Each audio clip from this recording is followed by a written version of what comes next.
కాకా వర్ధంతిని రాష్ట్ర ప్రభుత్వం అధికారికంగా నిర్వహించింది.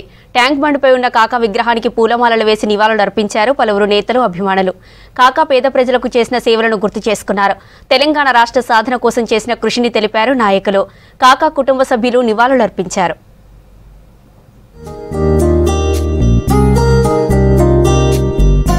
కాంగ్రెస్ సీనియర్ నేత దివంగత గడ్డం వెంకటస్వామి 10వ వర్ధంతిని ప్రభుత్వం అధికారికంగా నిర్వహించింది. హైదరాబాద్ ట్యాంక్ బండ్ దగ్గరున్న కాకా విగ్రహం దగ్గర ప్రత్యేక ఏర్పాట్లు చేసింది సర్కార్. కాకా విగ్రహానికి నివాళులు అర్పించారు కాకా కుమారుడు చెన్నూరు ఎమ్మెల్యే వివేక్ వెంకటస్వామి, ఆయన సతీమణి సరోజ, ఇతర కుటుంబ సభ్యులు. కాకా విగ్రహానికి పూలమాలలు వేసి అంజలి ఘటించారు అసెంబ్లీ స్పీకర్ గడ్డం ప్రసాద్ కుమార్.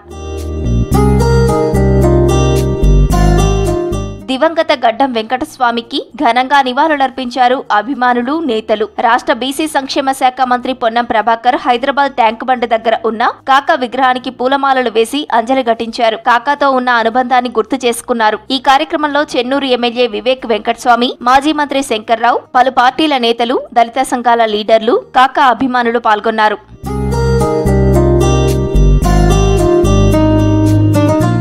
దివంగత కాకా వెంకటస్వామి తెలంగాణ ప్రజలకు ఎనలేని సేవలు చేశారన్నారు పెద్దపల్లి ఎంపీ గడ్డం వంశీకృష్ణ. పెన్షన్ స్కీమ్ తీసుకొచ్చి ఎంతో మందికి ప్రయోజనం కల్పించారన్నారు. కాకా వెంకటస్వామి 10వ వర్ధంతి సందర్భంగా హైదరాబాద్ ట్యాంక్ బండ్ దగ్గర ఆయన విగ్రహానికి నివాళులర్పించారు. కాకా అడుగుజాడల్లో తాను నడుస్తానని తెలిపారు. కాకా ఉండుంటే అమిత్ షా వ్యాఖ్యలపై పోరాటం చేసేవారని తనతో చాలా మంది చెప్పారన్నారు ఎంపీ వంశీకృష్ణ.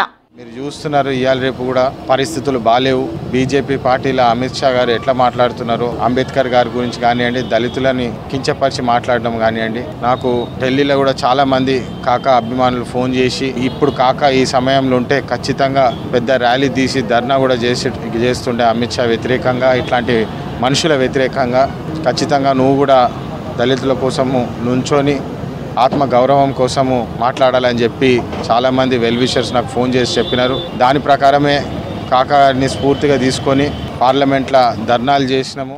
కాకా వర్ధంతి సందర్భంగా ట్యాంక్ బండ్ దగ్గర కాకా విగ్రహానికి నివాళులు అర్పించారు మాల మహానాడు జాతీయ అధ్యక్షులు చెన్నయ్య. పేద, బడుగు, బలహీన వర్గాల అభివృద్ధి కోసం కాకా నిరంతరం శ్రమించారని చెప్పారు. తెలంగాణ కోసం పోరాడి జైలుకు వెళ్లి రాష్ట్ర సాధనకు కృషి చేశారని చెప్పారు. 33 జిల్లాలు ఆంధ్రప్రదేశ్లో కూడా కాకది వర్ధంతి ఘనంగా జరుపుకోవాలని పిలుపునిస్తున్నాం. ఏంటంటే కాకా చేసిన పనులు మంచి దళితులను అందరినీ, ఎస్సీ బీసీ మైనార్టీలను అందరినీ కలుపుకోబోయే గుణం కాకా గారిదని కూడా మనం చేస్తున్నాను.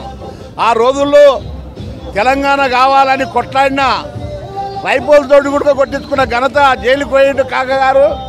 జైలుకు పోయి మన తెలంగాణ మనకు రావాలని కొట్లాడిన ఘనత కాకా గారిదని కూడా మనం చేస్తున్నాను.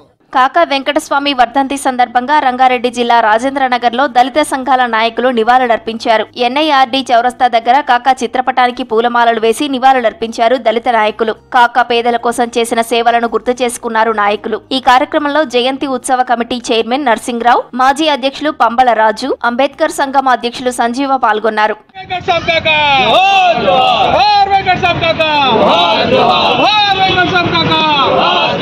కాకా వెంకటస్వామి 10వ వర్ధంతిని అధికారికంగా నిర్వహించింది రాష్ట్ర ప్రభుత్వం. పేద ప్రజలకు కాకా చేసిన సేవలను గుర్తు చేసుకున్నారు నేతలు, అభిమానులు.